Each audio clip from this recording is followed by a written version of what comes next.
This week on Vaticano, the Holy Father is planning the first ever papal visit to Iraq this coming March. Meet Father Behnam, a priest from Bartella on Iraq's Nineveh plain, and hear how life is there for Christians today. In this year's World Day of the Sick message, Pope Francis says that humanity is determined by how it treats its most vulnerable. We take you to Lourdes to see how those words are lived out in the mission of the Cenacolo Community. For this and more, Vaticano starts now.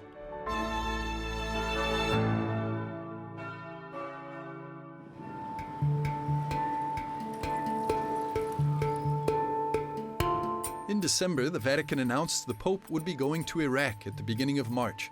The Holy Father is planning to spend 4 days there, visiting 4 Iraqi provinces.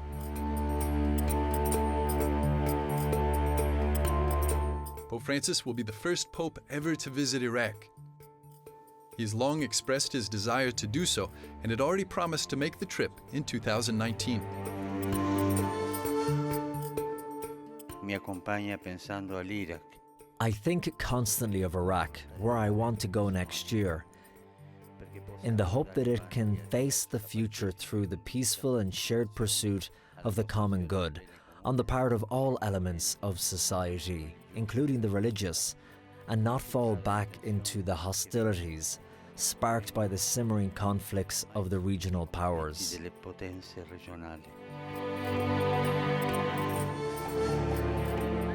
Despite the pandemic and security threats, preparations for the visit are going ahead.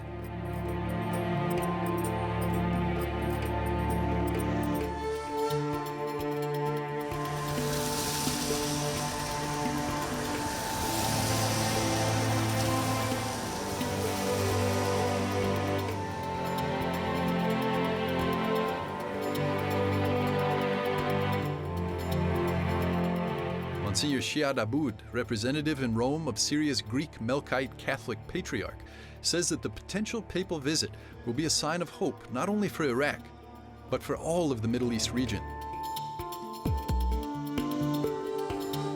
Se parliamo dell'ospitalità araba, If we speak of Arab hospitality, the mentality of the Arabians is to offer all, and they look to do everything to be hospitable to a person, especially if this person is the vicar of Christ on earth, and his role is both spiritually and diplomatically very important to help the nation recover their dignity according to God's design. la dignità secondo Dio.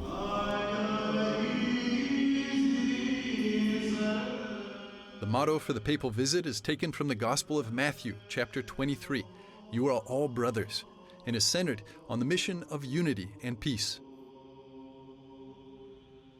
The Chaldean Catholic Patriarchate of Babylon has already designed the logo for the apostolic voyage. It includes the Vatican and Iraqi flags, a dove, and the map of Iraq. E questa mappa per dire che prima cosa. And this map is sort of to say the first thing the Holy Father will do, which is to push the political and religious leaders to think about Iraq.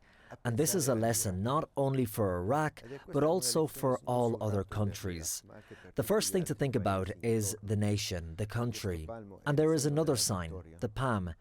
This palm is the sign of the victory that the Romans used, and also a sign of the victory of defeating the evil of war, divisions and corruption, which are all the evil things that can damage the dignity of a human being. Malvagie che possono danneggiare la dignità dell'uomo. This visit to Iraq is another major step on the journey towards peace, following the 2019 joint document on human fraternity for world peace and living together, signed by both Pope Francis and the highest authority in Sunni Islam, the Grand Imam of Al-Azhar, Ahmed El-Tayeb. E tutti speriamo di riacquistare la. And we all hope to regain peace, not only the Middle Easterners. Now all the world is seeking and praying and hoping for peace, that it will be a lasting peace and also a mature peace. Lasting meaning it is forever, mature meaning that it is well thought out and is not based on personal interests or on the interests of countries. Interessi personali o sugli interessi dei paesi.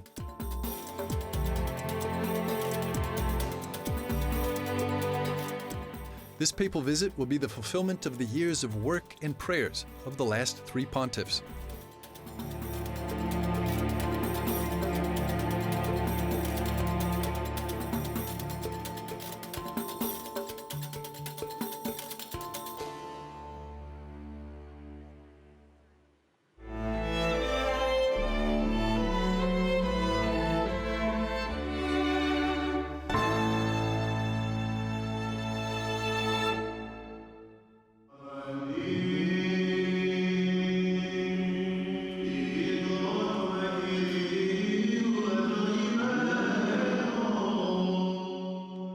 Due to decades of war and unrest in Iraq, the Christian presence there has dramatically decreased.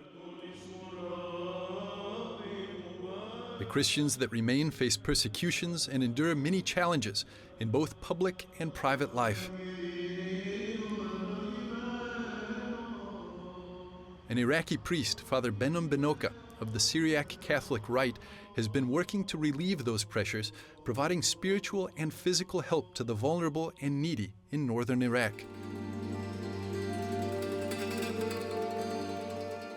He's especially working to create the conditions for Christians to come back to his hometown of Bartella.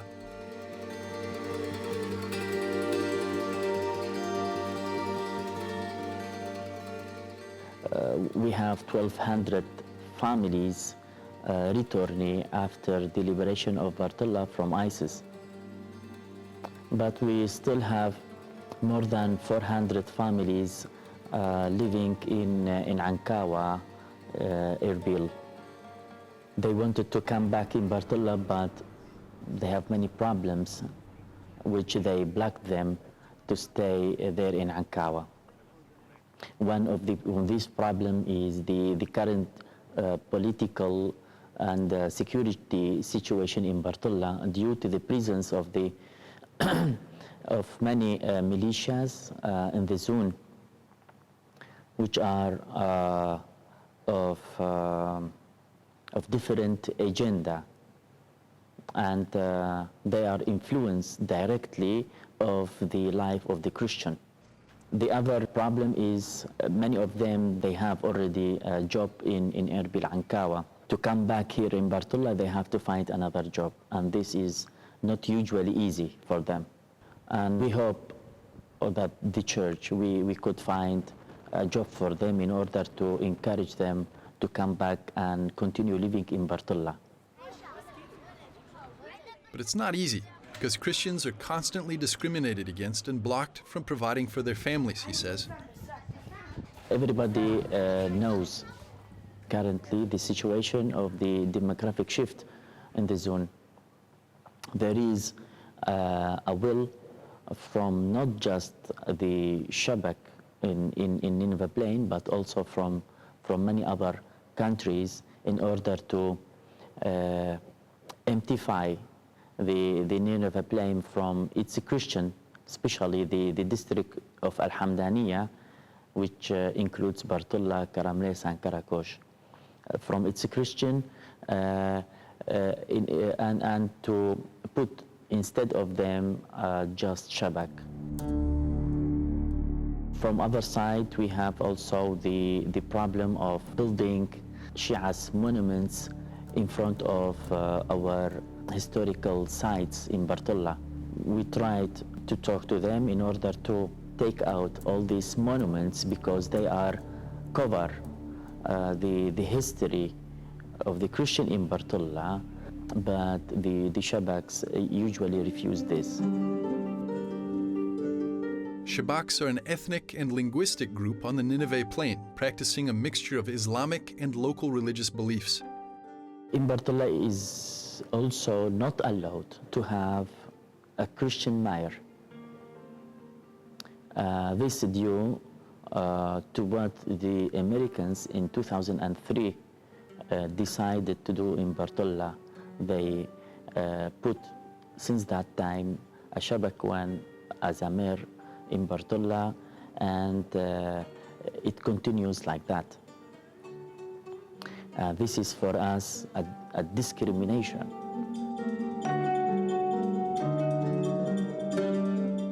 Father Benoka is hoping that the Pope's visit will bring solidarity to Iraqi Christians to help them to come back and feel at home in their homeland. Many of our Christians here in Nineveh Play, they feel that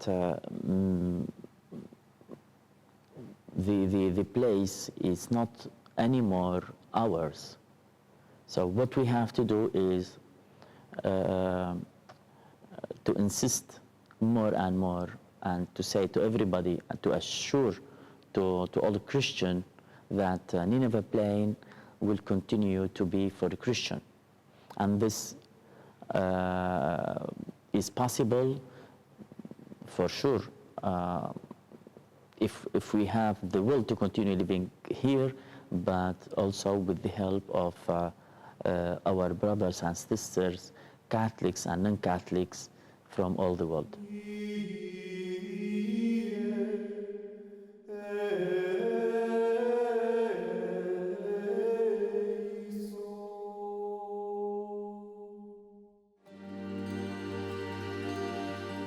After the break, learn about the Pontifical Mission Societies and their hopes and challenges in continuing to support churches in mission territories worldwide.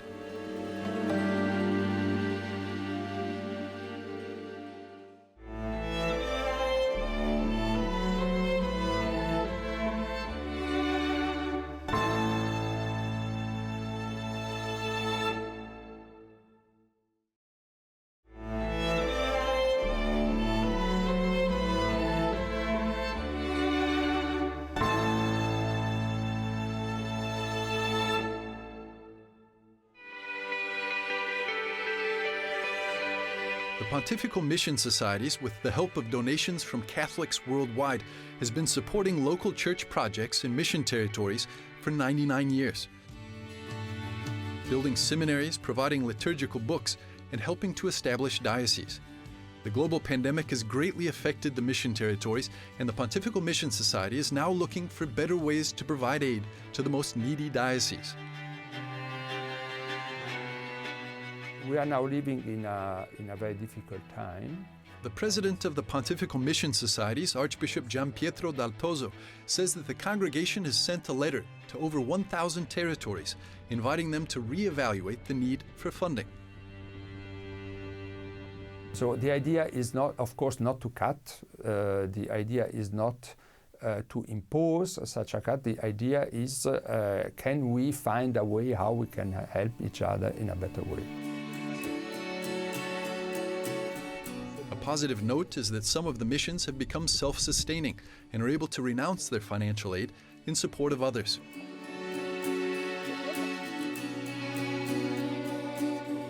I think it is important in the church that we can live out this exactly because we know I cannot pretend everything for myself, but I can try to help the others. Even if I'm poor, even if I'm poor, I can try to help others. One of our principles since ever is that we give out what we receive. Of course, we would be happy if our collections would bring more in order that we can help more. The Archbishop says that the dioceses who rely completely on the mission societies will never be deprived of this help. For me, very important to stress the fact that the Pontifical Mission Societies have a particular charisma to support the Church's life. That means the pastoral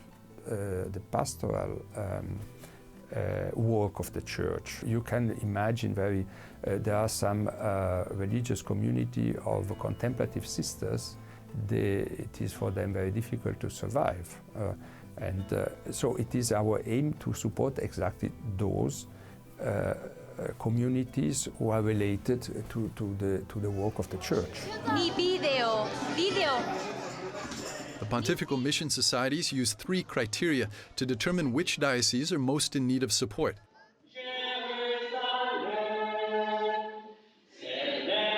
The number of Catholics in the area, the financial situation, and the local bishop's needs. And anyone can contribute to the Mission Society's work, and not only through material means. every Christian, even small children, we have a society of the Holy Childhood, even small children, everyone, even sick people. There are several means how we can support the missions through the sufferings, through the prayer, giving something. And our charism is exactly that we involve everyone. All people share a basic human principle calling them to be mutually responsible for one another. And this is even more evident in times like the current pandemic. This principle can be lived out through raising funds for these mission territories and supporting them in prayer.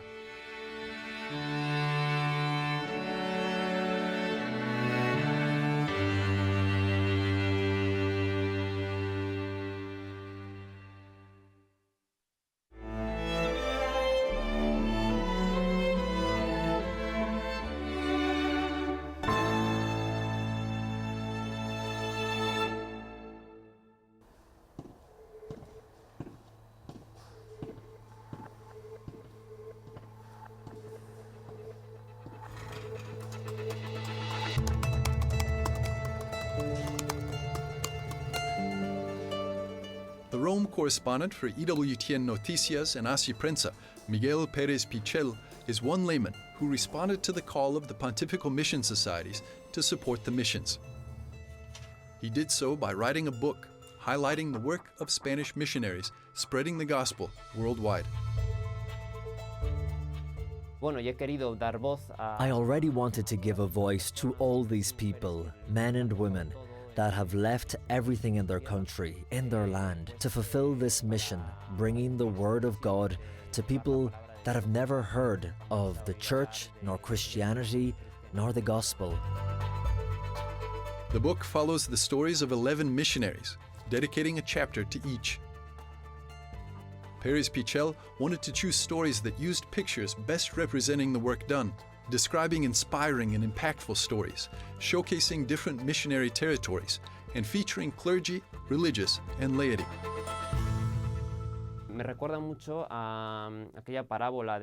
It reminds me very much of that parable of the seed of the mustard tree from the Gospel, a small seed that becomes a big tree.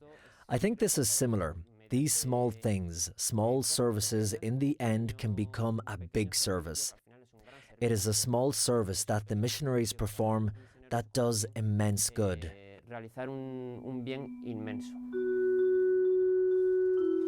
Each story brings a message of hope and demonstrates the importance of missionary work. The one story that struck Pérez Pichel the most is the story of a Purist missionary in Nepal. In his daily life, he's had to deal with the local Maoist guerrillas and local mafias, relying completely on the will of God. He describes himself as a big admirer of Don Quixote by Miguel de Cervantes. Really, when you read his letters, when you read the testimony that I published, this is reflected in his life, and I made the title define him as the Quixote of the foothills of the Himalayas. Because, in fact, his company is often like Quixote as he faces giants, although in his case, they are real giants.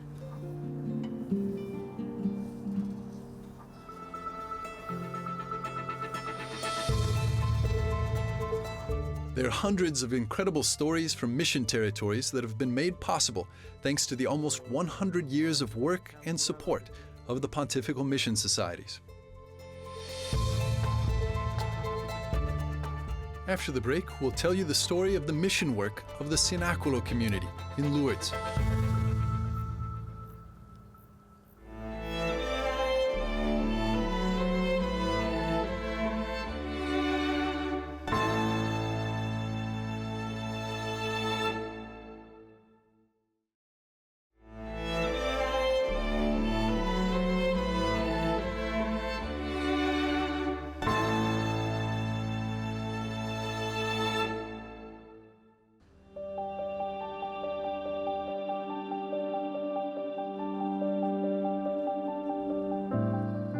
February the 11th is the liturgical memorial of Our Lady of Lourdes and the World Day of the Sick.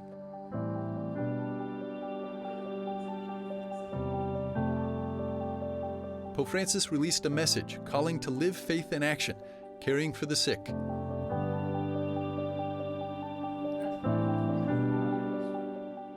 The commandment of love that Jesus left to his disciples is also kept in our relationship with the sick.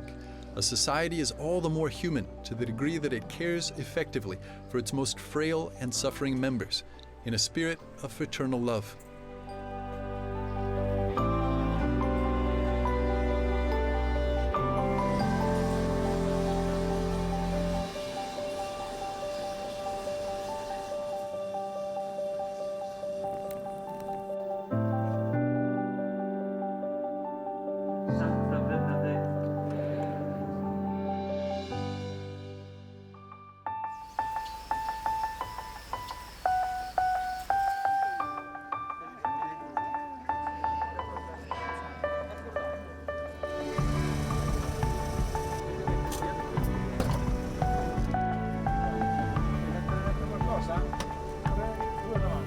One community that's putting these words into practice is the Cenacolo Community.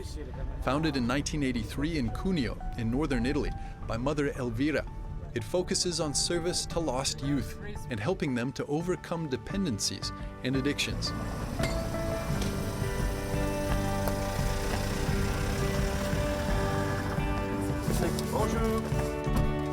Last August, we joined the Diocese of Rome on its annual pilgrimage to Lourdes and witnessed the apostolate firsthand.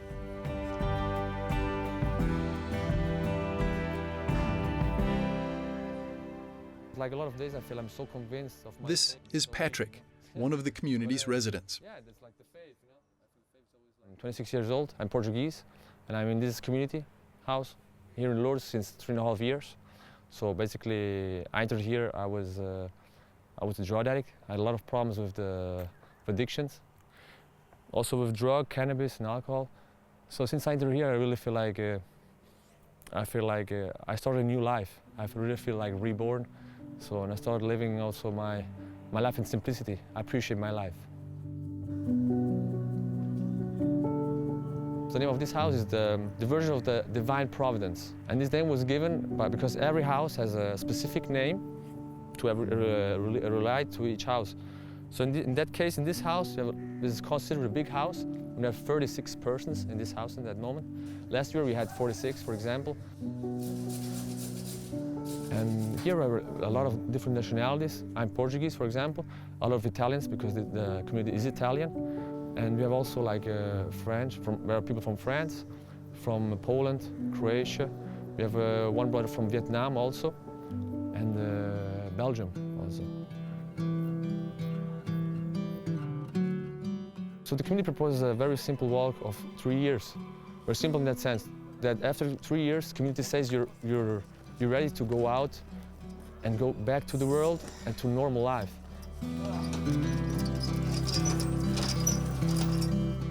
But then there are persons that decide to stay more. In my case, I decided to remain more, to give myself to the others. In this case, to my brothers, to the persons in this house. Our Mother Elvira, who was the nun that helped us to found this community, and she found the community. She always believed in the divine providence. So every house lives in the present, in the past, in the future is going to be lived by the providence. So all the things are provided to us, the food, the money we need to do a lot of things in the house with our needs and all the things we need. So the divine providence, we trust the providence, and the providence arrives.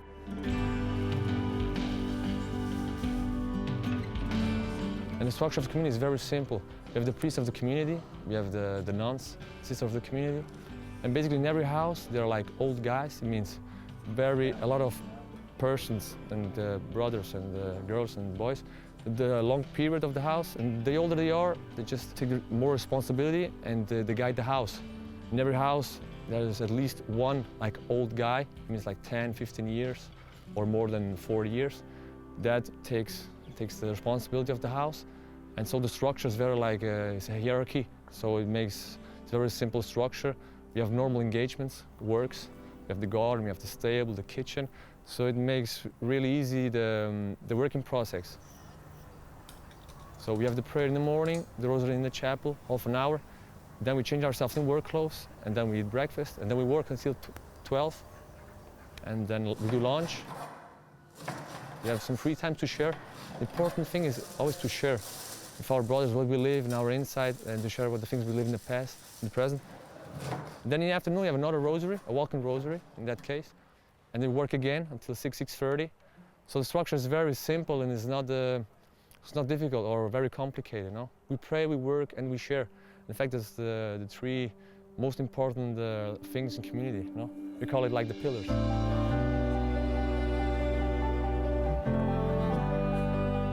I just want to say I'm very lucky to be in this community. I think Community Cenacolo completely changed my life just of the fact that I just live a simple life every day. So it touches the fact that I don't have to be nobody else than myself. That this was a thing that I never could be outside in the world. So I really appreciate my life thanks of the Community Cenacolo. Thanks. Rome's pilgrim office, Opera Romana Pellegrinaggi, agreed with the community that every Diocese of Rome pilgrim group that visits Lourdes from now on will also visit the Cenacolo community. Santa Maria, Madre di Dio, prega per noi peccatori, adesso e nell'ora della nostra morte. Amen. Nostra Signora di Lourdes, prega per noi. Santa Bernadette, prega per noi.